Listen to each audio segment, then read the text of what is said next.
Committee on Oversight and Government Reform to come to order without objection. The presiding members are authorized to declare recess at any time. We do expect a vote series around 2 o'clock this afternoon. At that time, we'll recess for the duration of votes, likely around 30 minutes, and then reconvene shortly thereafter. With that, I will recognize the gentleman from Maryland, the ranking member of the committee, Mr. Cummings, for his opening statement. Thank you very much, Mr. Chairman, and welcome to our witnesses today for this very important hearing. If the United States government were a business, it would be in the service industry. Most of the expenses in the service industry are for salaries and retirement benefits. In other words, most of the expenses are for the workers who provide the services. The people of the United States Civil Service are secretaries. They're the firefighters, the scientists and attorneys, you know the ones, the janitors that are cleaning the bathroom, the nurses, and the doctors. They direct air traffic to keep our skies the safest in the world. They keep our military planes, helicopters, and vehicles in optimal condition. They care for our veterans and our senior citizens. They ensure that our Social Security benefits are delivered on time and accurately. They enforce the laws of the nation and protect the environment for generations yet unborn. They are the ones that pick up the dead bodies. Come on now. They do the job so often that nobody wants to do. And when the government is not working as it should for our citizens, they blow the whistle out of a solemn sense of duty and patriotism. Without those brave federal employees, this committee could not perform our job of oversight. But government is not a business. The government's purpose is to promote the interests of the American people, not to make a profit. Federal workers perform vital and essential tasks for our nation without fear or favor. Our dedicated civil servants do this work without any intention of getting rich. In other words, they can work a lifetime quite often and make far less than they would have made had they been in private industry. But they feel a duty, they feel a calling to help people. They are public servants and they support middle-class families. Unfortunately, it appears that President Trump does not value these workers or the critical services they provide to the American people. Today's hearing will expose the aggressive attacks the Trump administration is waging on middle-class federal workers and their agencies. Earlier this month, the Trump administration submitted to Congress a draconian proposal to cut more than $143 billion over the next 10 years from the pay and benefits of middle-class federal workers, retirees, future retirees, and even their survivors. The Trump plan could eliminate or would eliminate cost of living adjustments for current and future retirees in the federal employees' retirement system, and it would reduce COLAs for other retirees and survivors, including children who suffer the loss of a parent. This provision would erode the value of retirement income and would not even keep pace with inflation. We are a better country than that. The Trump plan would impose higher costs on employees for their pensions without any corresponding increase in retirement benefits. I don't care how you look at it, this is a wage cut. The Trump plan would reduce retirement pay by replacing the existing system, which is based on 3 consecutive years of highest base salary, with a system based on 5 years of highest pay. This provision would lower the retirement pay for many federal employees. Enacting the changes that President Trump demands under the guise of reform would portray the promises our nation has made to federal workers who dedicate their lives to public service, as well as their families. It also would severely degrade recruitment, retention, and the performance of our civil service. This is not the first time Republicans have degraded the paychecks of public servants. Over the past decade, they have cut federal pay and benefits by $195 billion, according to the nonpartisan Congressional Budget Office. They instituted a 3-year pay freeze that cost federal workers $98 billion. They increased required employee contributions to federal retirement programs twice and cut employee take-home pay by an estimate $21 billion. More than 755,000 federal employees were furloughed due to sequestration cuts, costing federal employees more than $1 billion. And federal workers received pay adjustments that were lower than specified by statute from 2014 through 2018, costing them an additional $75 billion. What makes the Trump administration's proposal so disappointing is that it comes after the President and the Republicans in Congress enacted a $1.5 trillion in tax cuts for wealthy individuals and corporations. Who is going to fund those tax cuts for the rich? Middle-class workers, that's who. And that is just a plan, that's just absolutely wrong. President Trump has demonstrated contempt for public servants from his first day in office, when he prohibited federal employees from fulfilling vacant positions.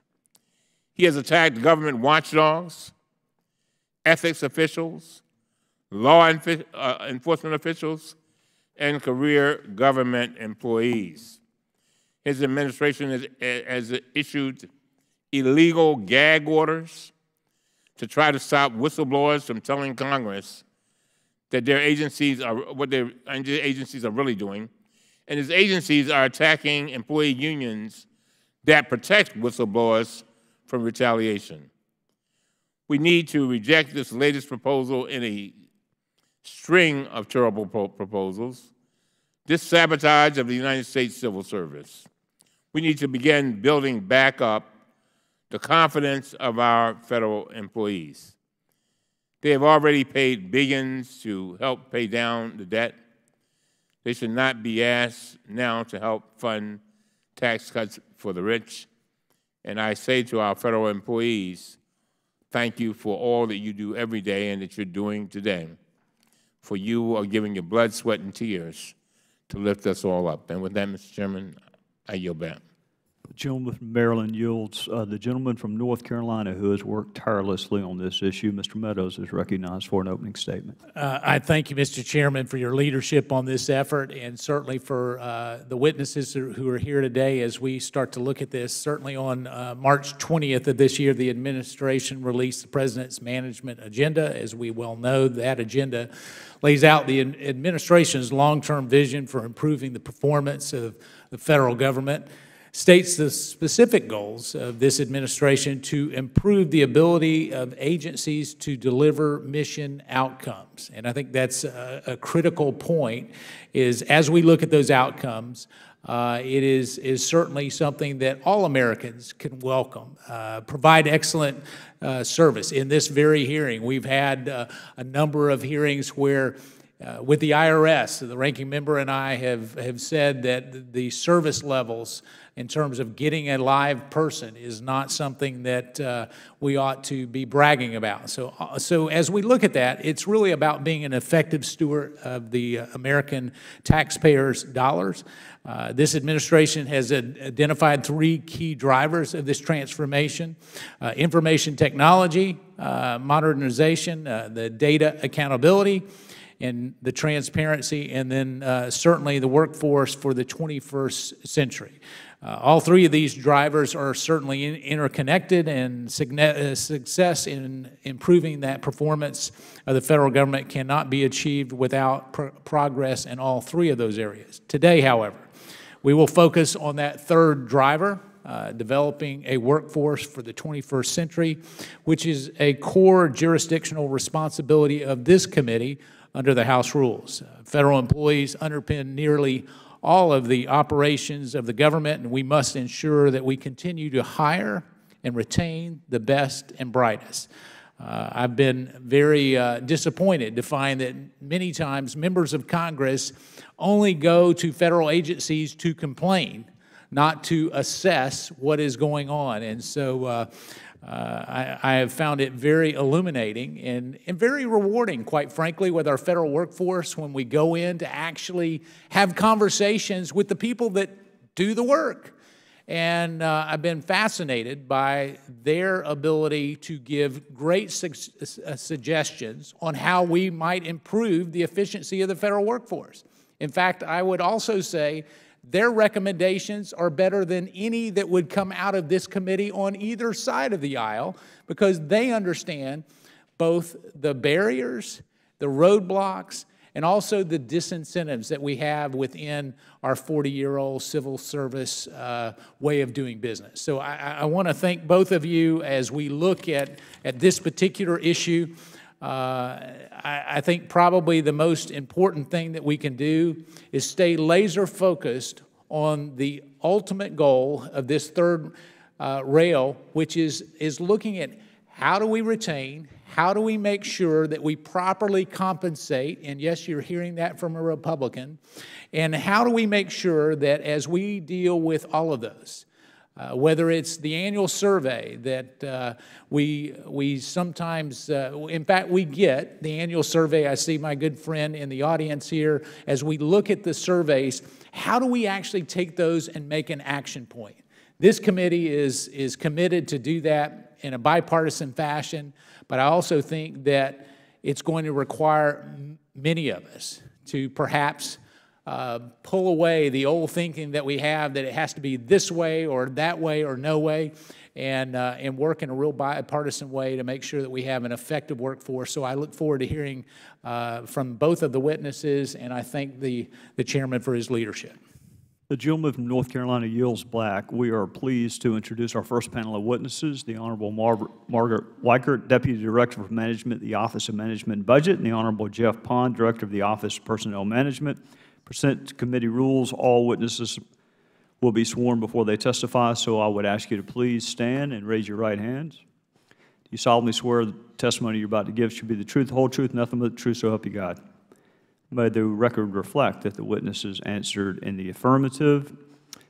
I think you are both familiar with our timing and lights, so rest assured that your opening statements will be read by all the members, and you are welcome to take 5 minutes to summarize. And we will recognize you first, Ms. Weichert. Chairman Gowdy, Ranking Member Cummings, and members of the committee, thank you for the opportunity to appear before you today to discuss the President's Management Agenda, or PMA, which is designed to modernize government for the 21st century. Most Americans don't think about the federal government every day, but when they need government services, they expect them to work. The PMA lays out a long-term vision for effective government that achieves missions and enhances the services upon which the American people depend. By modernizing the federal government in key areas, we will improve the ability of agencies to deliver mission outcomes, provide excellent service, and effectively steward taxpayer resources. The public believes that the federal government serves critical roles and in some areas performs them well. Yet public trust in the federal government continues to decline, currently sitting at near historic lows. While the federal government's business is to serve the American people in core mission areas, it has become too bureaucratic and complex to meet the needs of the 21st century. The federal government still operates with many capabilities and processes established in the mid-20th century, if not earlier, despite dramatic changes in technology, society, and the needs of the American people in the digital age. No matter how well-intentioned, complicated and duplicative federal processes can create confusion among veterans, farmers, job seekers, and others trying to interact with their government. Those in government must recognize that citizens today are not well served by the same approaches, technology, and skill sets of the past. We face complex and interconnected challenges that cannot be solved via siloed efforts. If we want to get traction on fixing real barriers to change, we must use broader, system-level thinking to address aging technology infrastructure, disconnected data, and an outmoded civil service framework. So modernizing government for the 21st century requires work in three interconnected areas: modern information technology, data accountability and transparency, and a modern workforce that enables senior leaders and frontline managers to align staff skills with evolving mission needs. Our management of the workforce will have to be more nimble and agile, with the capacity to reskill and redeploy the workers we already have to keep pace with ever faster change. We cannot underestimate how tightly woven these three areas are, or the extent to which people are the linchpins of success. The federal government is the largest single direct employer in the nation. Taxpayers invest more than $200 billion annually in the productivity of our 2.1 million civilian federal employees. An even larger indirect workforce of people employed by contractors supports mission work. We owe it to the public to ensure that we're spending these dollars wisely. And it is people who drive the business of government. We can purchase new IT systems, but do our federal employees have the optimal skills and tools to negotiate contracts and keep computer networks safe and secure? We can turn to data to drive results, but do we have enough data scientists who know what the data means and can figure out how to fill in our knowledge gaps? As the majority of our career civil servants approach retirement age, have we positioned the federal government to compete effectively for the next generation of highly qualified individuals needed for key roles? Today, the overarching answer to these questions is no. Why?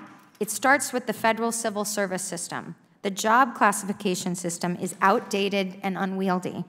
The compensation structure is overly rigid. The lengthy hiring process often results in top job candidates taking jobs elsewhere before we can extend an offer. Employees and managers alike agree that the existing employee performance management system fails to reward the best and address the worst employees. The reality is that today's federal personnel system is a relic of an earlier era. It is rooted in the Pendleton Civil Service Reform Act of 1883 and the Classification Act of 1923. The Civil Service Reform Act of 1978 made a series of changes, including creating the Office of Personnel Management, but even these reforms were enacted long before many current federal workers were even of working age. In the intervening years, a complicated web of process requirements and confusing suboptimal policies have resulted in an archaic system that does not address the needs of the federal workforce. So a re-examination of the federal human resource function is needed. Healthy organizations are designed to change and adapt, and the United States government is no exception. In ratifying the Constitution, our founders sought to establish a durable governing framework that would establish justice, ensure domestic tranquility, provide for the common defense, promote the general welfare, and secure the blessings of liberty. Our federal workforce goes to work each day dedicated to this constitutional vision. So we must take care to ensure that existing government policies and procedures help us to better achieve the founders' goals and do not hinder the workforce in pursuing the mission, service, and stewardship goals of government. Thank you, Mr. Chairman. Yes, ma'am. Ms. Walker, thank you. Mr. Pond, you're recognized for 5 minutes. Chairman Gowdy, Ranking Member Cummings, and members of this committee, my name is Jeff T. H. Pond. I'm the Director of the U.S. Office of Personnel Management. Today is my first time before this committee as the Director of OPM. I'm excited to be here to discuss the President's management agenda. This is an especially dynamic topic for this administration, which, under the leadership of President Trump, is championing civil service reform concepts. Working together with the Office Management Budget, Margaret and I, and agencies and partners in developing the rollout of the PMA, I believe the work is off to a strong start. The civil service system is long overdue for an update. The last time there was a meaningful overhaul of federal personnel systems was in 1978. President Trump is the 6th president since overhauling the federal personnel system, and then there was a lot of change between the intervening years. However, those rules governing the civil service have not kept up to pace. Today, federal hiring and our pay systems are not simple. As the private sector has found out adaptive ways to market sensitivities, the federal personnel system has remained relatively unchanged and static. Federal jobs can take sometimes more than a year to fill, and hiring managers often are frustrated by what they perceive as layers of rules and cumbersome and inefficient processes. Specific challenges can emerge when the federal government needs to provide a targeting hiring strategy to address emerging needs and threats. This is not to say that we should abandon the core principles of our current federal personnel system and will remain a strong advocate for those principles. For example, we all agree that merit systems principles and the existence of federal employment commitments such as those made to our nation's veterans should continue to hold strong. While retaining these principles, though, we have an opportunity to strengthen our execution of the federal employee experience. Today's workforce is increasingly shifting towards a gig economy, where employees work for shorter periods of time in mission-focused areas. Our ability to accommodate this in the federal work employment is constrained by our rules and system of design at the time when most workers don't expect to sign up for a long career. The current rules can stymie innovation, and in addition, like fostering public-private exchanges between the federal government and the private sector. We should also examine the current practices to bringing in students and recent grads to be confident we're providing the best opportunities for individuals starting new chapters in their careers. By addressing bureaucratic hurdles, we can better align the federal government's practices and the practices to the private sector.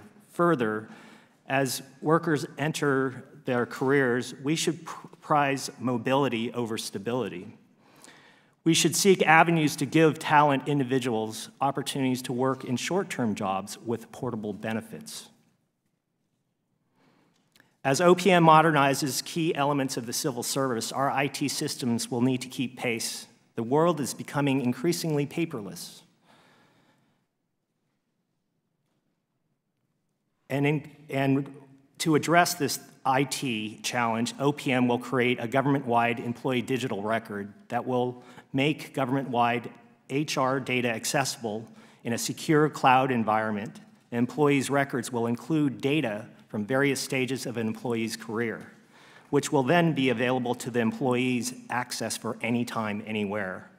We will do this by identifying cost savings areas and opportunities for building greater protections for our systems, while retiring existing systems as better ones become available. As we move forward, our best resource will always be our people. The federal government should honor high performers and those with mission-critical skills through creative, innovative, and mechanistic mechanisms that the administration's proposed workforce fund.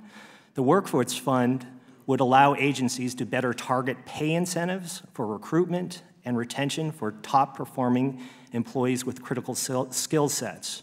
Further, through careful planning and consideration of the results, presented to each agency through tools like the Federal Employee Viewpoint Survey, agencies can assess their successes and address areas where they may be lagging.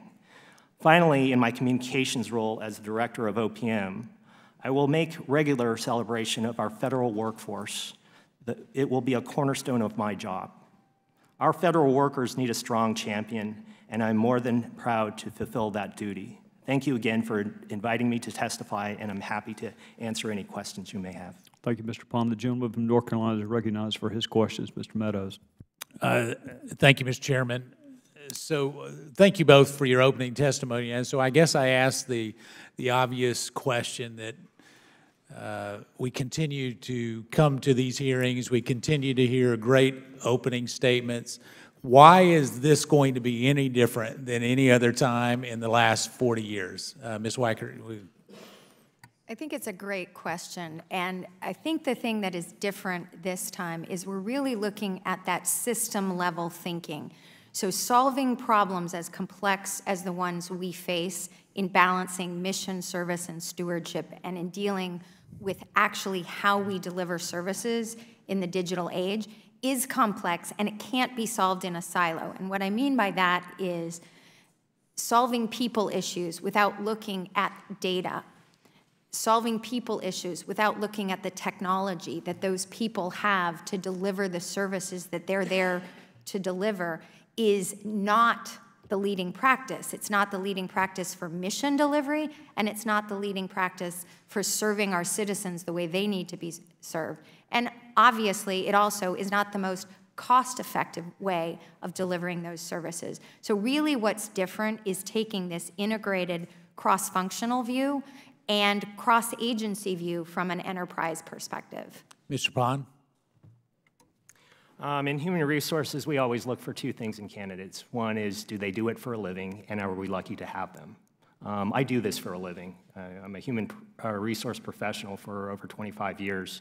I'm probably one of the only OPM directors that have had that significant experience, both federal and also in the private sector. I can appreciate a lot of the challenges that we have in the federal government, time to hire, background checks, being paper-based.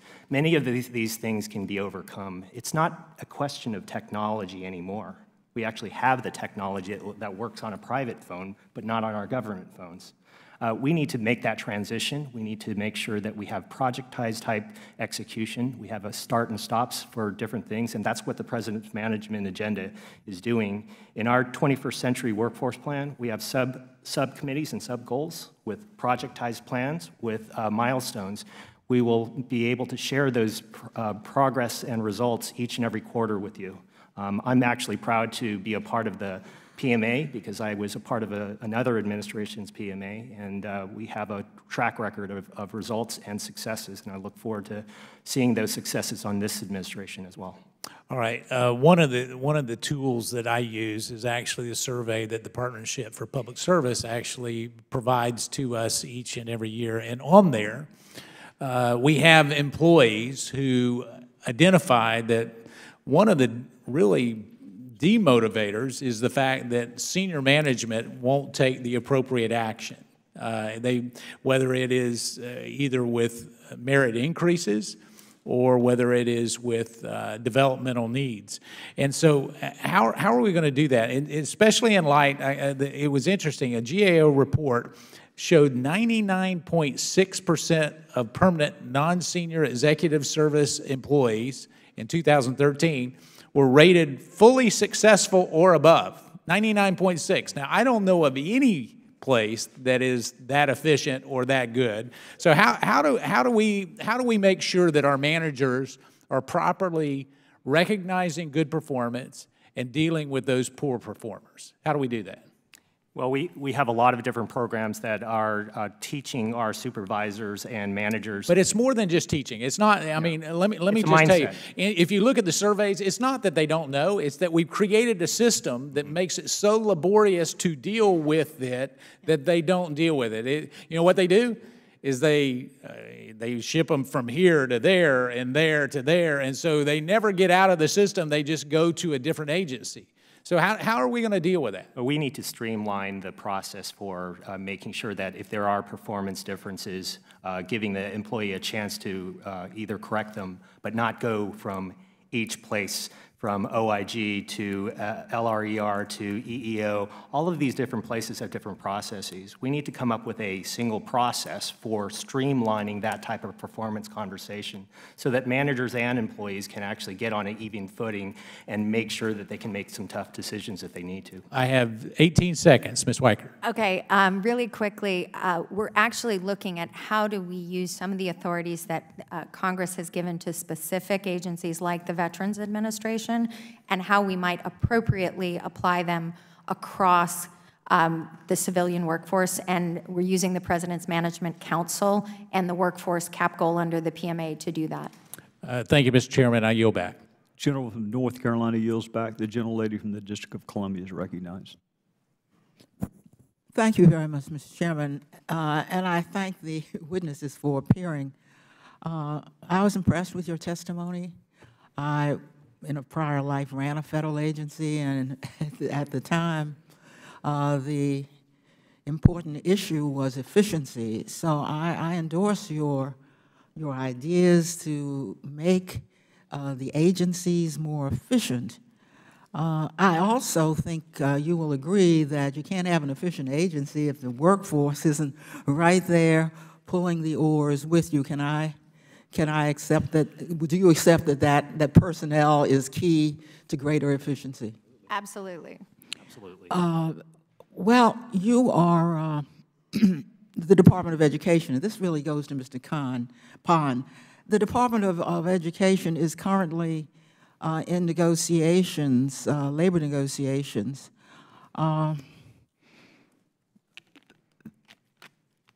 And there are very troubling accusations that allege that a toxic work environment exists there. If there's if that's what the newspapers are saying, if that's what the employees are saying, then I'm trying to understand what it will take to make sure that your management improvements take hold. So I think what I should ask you, Mr. Pond, if you can assure the committee that negotiations that are apparently now underway will proceed in good faith, and that you will meet and negotiate in good faith with the union so that we can proceed accordingly with the management reforms that you have just discussed. Delegate Norton, thank you for that question. I am a relationship builder. Even early on, I've only been here 9 weeks, but I have met with labor union presidents, and I will continue to do that.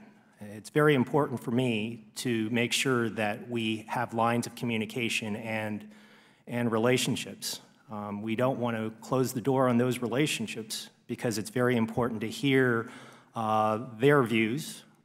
We might not always agree on things, but we will at least have the dialogue. In meeting with the head of the union, I take it you said whatever union it is, were you aware of, and did you discuss pending charges of bad faith in, that is, formal charges in the negotiation process? And Mr. Chairman, may I ask that those charges be made a part of this record?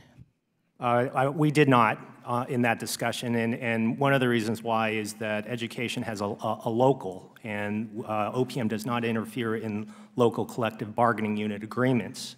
We represent the I'm federal. talking about at the Department of Education, Mr. Pond. I'm with the U.S. Office of Personnel Management. I know it, but that's the office that has jurisdiction over personnel management in all the offices. I'm not talking about the D.C. or the Virginia collective bargaining agreement with the teachers union here. I'm talking about people or employees now at the Department of Education. You mean you met with the union and you all didn't even discuss this, and the union didn't raise that they are having a terrible time in collective bargaining, and these notions of a toxic work environment didn't come up. And they said, just pleased to meet you, Mr. Pond. Glad to have you on board. Is that all you discussed? In fact, what did you discuss, Mr. Pond? We discussed certain issues such as pay freeze, such as what our intentions were to help train employees and use the workforce funds so that we could better upskill certain people so that they can. So you didn't mention the negotiation process now underway? We did not discuss that. Are you aware that there's no general counsel who could prosecute unfair labor charges? And if not, if there's nobody there to prosecute them, is there somebody acting so that, in fact, at the Federal Labor Relations Authority, if there are such charges, you're not hindered in moving ahead because nobody is even processing unfair labor charges? I am aware that there are certain entities like the FLRA as well as MSPB awaiting certain people to be confirmed so that those functions. And there's nothing that can be done at the moment then. They're just piling up. There's nobody acting that can begin to move on these and therefore move toward the management reforms you are suggesting? I believe that those two entities are waiting for confirmed appointees. I thank you, Mr. Chairman. I do need to know whether anyone can act, and I asked the committee to find out if there is no general counsel who processes these charges, whether or not there is the possibility, perhaps even the committee can tell us, whether there's a possibility that there could be somebody acting so that, in fact, the agency, FLRA, can move forward. And I appreciate it, Mr. Chairman. The gentlelady's unanimous consent request is without objection. The gentlelady yields back. The gentleman from Alabama, Mr. Palmer. Thank you, Mr. Chairman. I thank the witnesses for being here this morning. First of all, I've seen some indication that senior leaders, and I think you, Ms. Weichert, mentioned this, that some of the senior leaders in the agencies have reported some frustration over a lack of empowerment and ability to drive the changes that are needed. What are some of the impediments that they're facing? Is it just institutional? I mean, is this something that the culture makes it difficult to pursue change?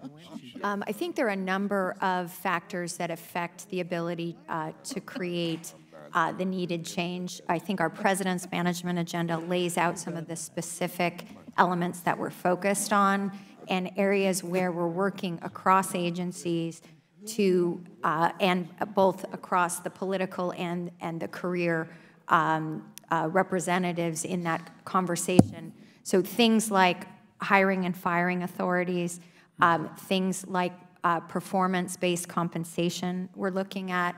We're looking at attracting and retaining the best employees. Well, first of all, the fact that you've got senior leaders within the federal agencies expressing these concerns seems to indicate that they support these changes.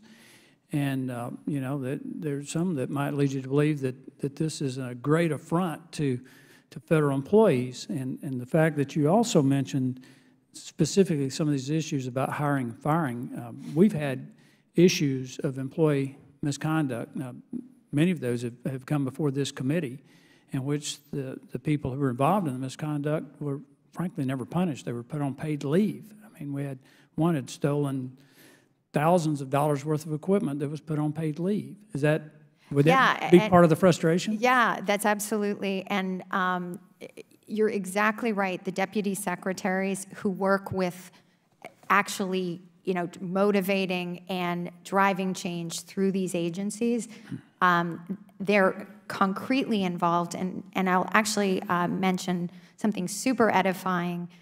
We launched the President's management agenda from Kansas City on purpose because there are workforce members all over the country doing great work.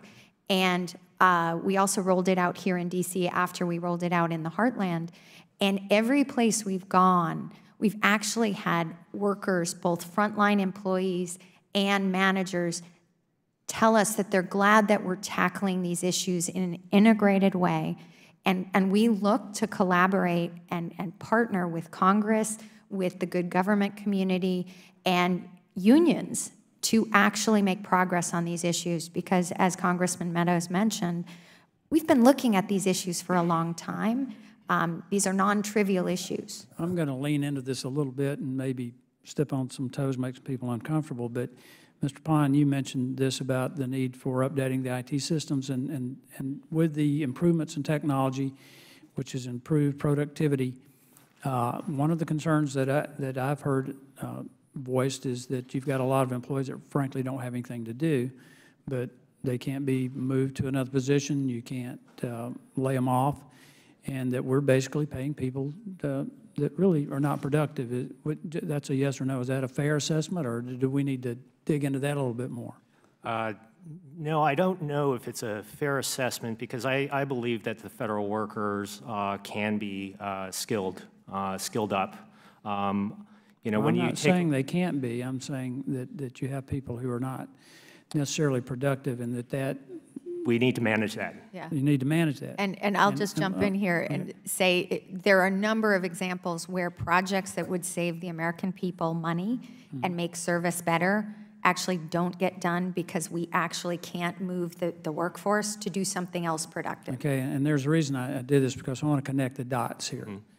I don't think we're going to really improve the productivity of the federal government until we improve both the civil service issues and the IT. We're running into tremendous problems with improper payments because we've got antiquated IT systems. And part of that is being able to attract top-notch IT personnel. And I know a guy at the University of Alabama, Birmingham, turn out some of the top students in cybersecurity who apply to the federal government, but they wait months to even hear back, and they're not going to do that. The private sector will snap them up. So any suggestion, is this part of what we're trying to do, is give Absolutely. our ability to hire the best talent? Yeah, we are. And in regards to cybersecurity talent, we're having a direct hire authority for many different agencies with cybersecurity in particular. We're taking a look at those vacations, but to your point, you can't do it in silos. That's why the President's management agenda has those 3 gears. It's data, technology, and the workforce working together. Well, I'm really glad we're having this hearing, Mr. Chairman. I'm excited. Mr. Pond is heading up the Office of Personnel Management. And Ms. Weichert, we're very grateful for your work.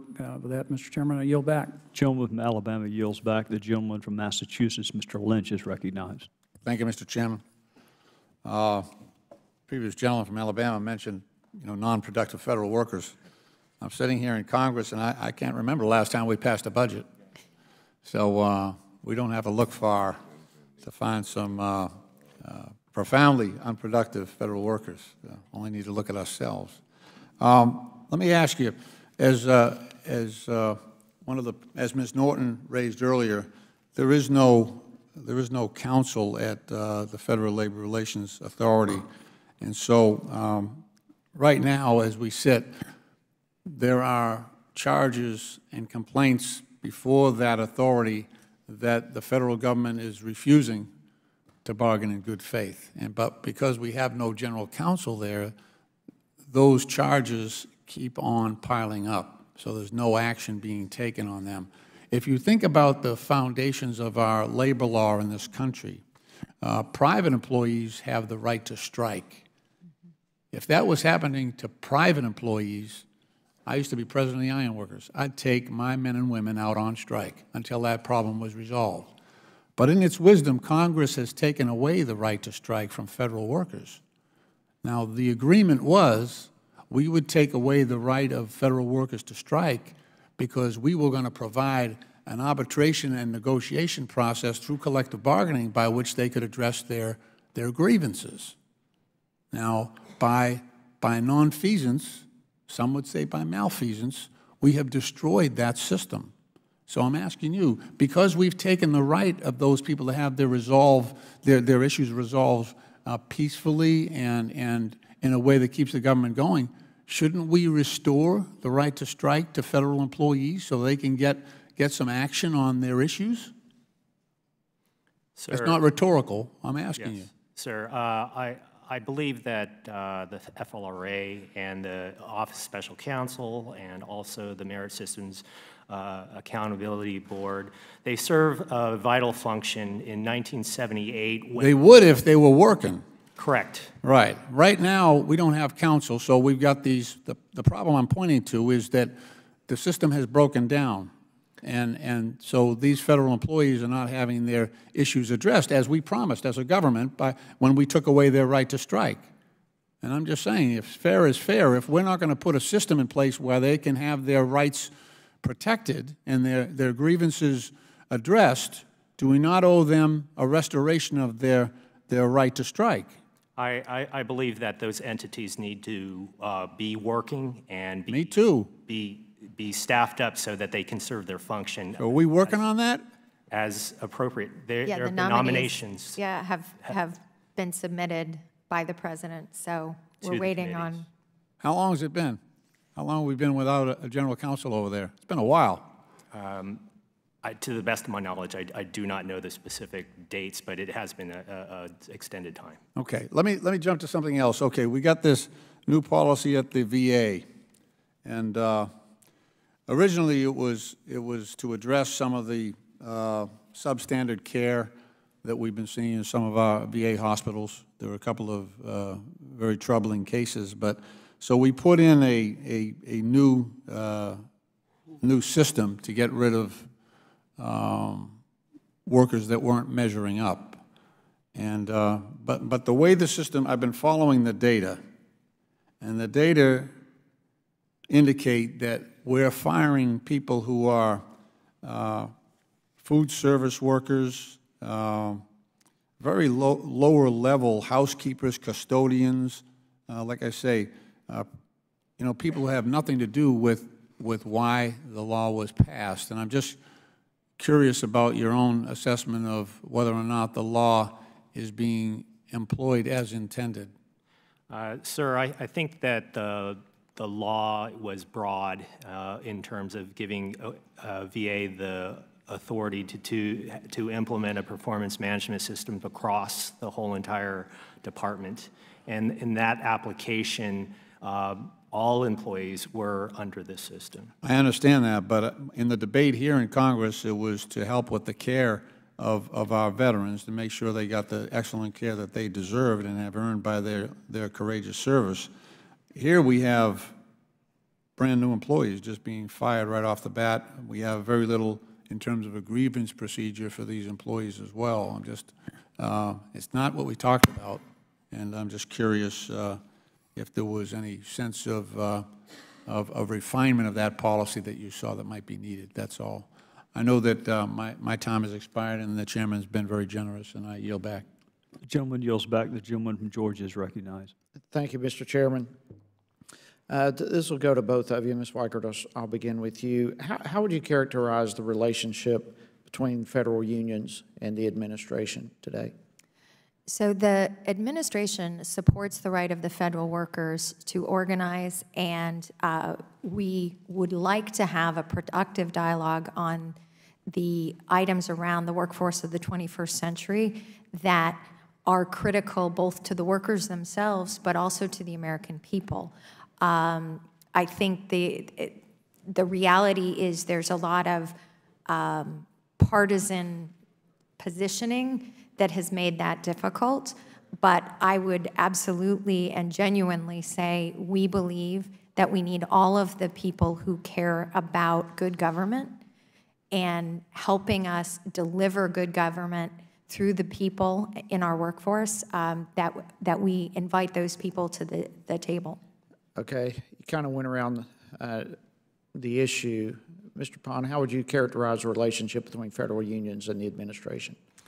I think they're not so good right now. I'm trying to build a relationship with the union since I am new to the position of OPM director.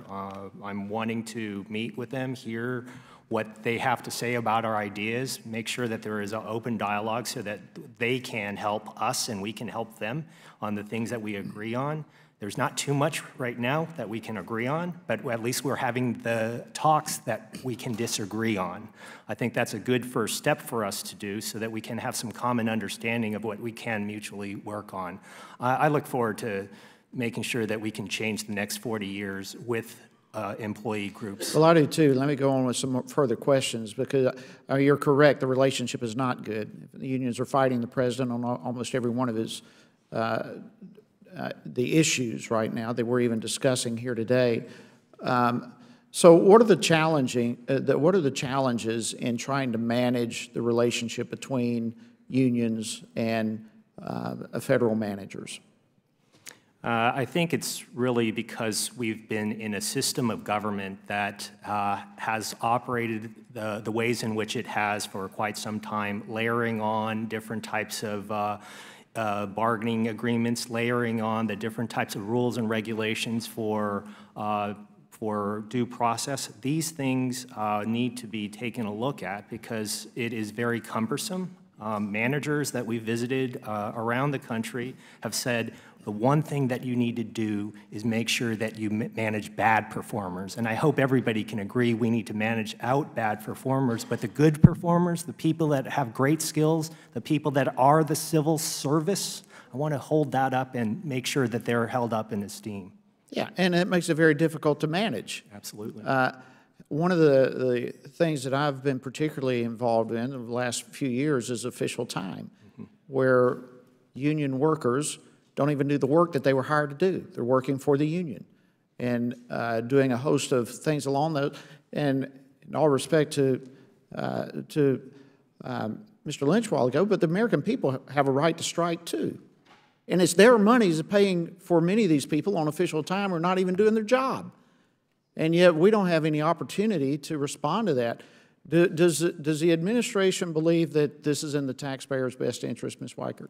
So I think that is something that we would like all the people focused on government be focused first and foremost on mission, service, and stewardship. And that last piece is about how do we use the scarce resources in a fiscally difficult time to do the work that the American people brought all of us here to do. That'd be a great idea to get back to that. Mr. Pond, what do you think? Is official time, according to the administration, in the best interest of the taxpayer? Taxpayer-funded time, I think, needs to be taken a look at. We can't just write a report and say how much time is being used by each and every one of the agencies. We need to actively manage it. We need to shed some light on how it's being used or abused. So the Department of Education came out with, they're making some pretty aggressive steps to try to address this. Is this something that could potentially spread to other agencies? I think absolutely that people are looking at the stewardship angle, as you mentioned. And a lot of them are frustrated. A lot of us are frustrated too. A lot of people are frustrated. You hate to see your money go down the drain, and this is one of those areas. And I'm not opposed to people using official time, but number one, not on the backs of the taxpayers when they were hired to do something else. They need to do their jobs. Absolutely, they need to do their job. I appreciate it. I yield back, Mr. Chairman. Gentleman from Georgia yields back. The gentleman from Maryland is recognized. Mr. Pond, you see official time as a major problem? Sir, I believe it needs to be examined. That's not what I asked you. I said, do you see it as a major problem? Perhaps in certain agencies. And Dr. Pond, you recently submitted to Congress a draconian proposal to cut more than $143 billion over the next 10 years from the pay and benefits of current federal workers, retirees, and future retirees, and even their surviving spouses and children. Is this really the Trump administration's idea of developing a 21st century workforce? That's a lot of money. These proposals are to make sure that we're making decisions around how we can operate the federal government in the 21st century. I do believe that we need to take a look at other vehicles, not just pensions, but actually defined contributions plans so that they become much more portable for people to leave government and come back with portable benefits versus ones that are based upon tenure and also years of service. I don't know too many young federal workers that are joining here going to be working here for 20 years and then working here till 60. Let me ask you this. In my office, there are two words that govern my office: effectiveness and efficiency. I assume that that's what you want too, right? Absolutely. And it seems to me you take 143, it's one thing to be aiming at efficiency and effectiveness. It's another thing to take 143 billion out. Now, I could kind of understand if you were taking that 143 billion and saying, okay, we know things are not working here, but now we're going to make sure that we put money into training and things of that nature so that we can get that effectiveness and efficiency. Are you doing that? Where does that $143 billion go to? So that's what we're intending to do. We're trying to use the working capital or workforce fund for those reasons. It's really targeting the different types of training that we have so we can upskill our federal workers and preserve and retain their jobs in the future. So you're trying to tell me that 143 billion, and I haven't even started yet because you all are taking a lot away from federal employees. That 143 billion, you see that going into training now to lift up other employees so that they can be the very best that they can be, so that they can be most effective and efficient? Is that what you're telling me? The workforce fund is actually $1 billion, and it's at the GSA in the Office of Government-Wide Policy. Well, what happened to the other 142 billion? Come on, man. We're supporting the president's budget as puts and takes across the whole entire federal government. Okay, I'm just curious as what happened to the other 142 billion. Yeah, so if I might interrupt. Yeah, please. So in a fiscally challenging time, the president's budget included a number of proposals, including the proposals that relate to the workforce. You mean where we just added $1.5 trillion to the deficit? So that wasn't in the president. Yeah, okay, go ahead. But